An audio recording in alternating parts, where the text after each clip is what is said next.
Cerita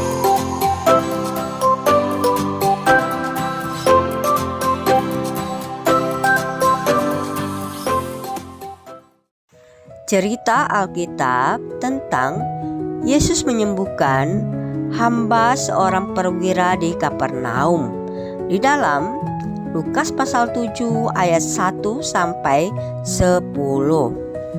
Cerita Alkitab: setelah Yesus selesai berbicara di depan orang banyak, masuklah ia ke Kapernaum. Di situ ada seorang perwira yang mempunyai seorang hamba yang sangat dihargainya. Hamba itu sedang sakit keras dan hampir mati. Ketika perwira itu mendengar tentang Yesus, ia menyuruh beberapa orang tua-tua Yahudi datang kepadanya untuk meminta supaya ia datang dan menyembuhkan hambanya. Mereka datang kepada Yesus dengan sangat mereka meminta pertolongannya. Katanya, ia layak engkau tolong, sebab ia mengasihi bangsa kita, dan dialah yang menanggung pembangunan rumah ibadah kami. Lalu Yesus pergi bersama-sama dengan mereka.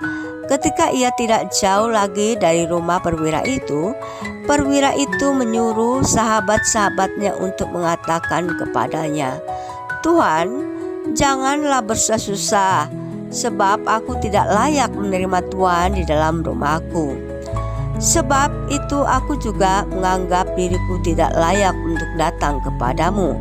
Tetapi katakan saja sepatah kata, maka hambaku itu akan sembuh. Sebab aku ini seorang bawahan, dan di bawahku ada pula prajurit.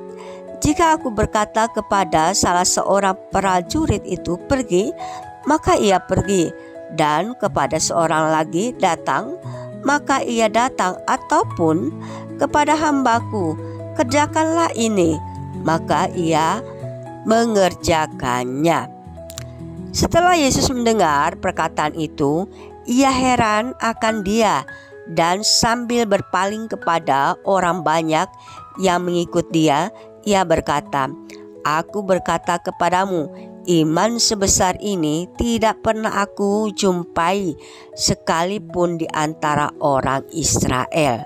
Dan setelah orang-orang yang disuruh itu kembali ke rumah, didapatinya hamba itu telah sehat kembali. Melalui cerita ini mengajarkan kepada kita bahwa iman sejati tidak tergantung pada kehadiran fisik Yesus, tetapi pada kepercayaan penuh kepada kuasa firman-Nya. Perwira Kapernaum menunjukkan kerendahan hati dan keyakinan besar, dan karena iman itu hambanya disembuhkan. Allah berkenan kepada iman yang tulus dan percaya sepenuhnya kepadanya. Amin.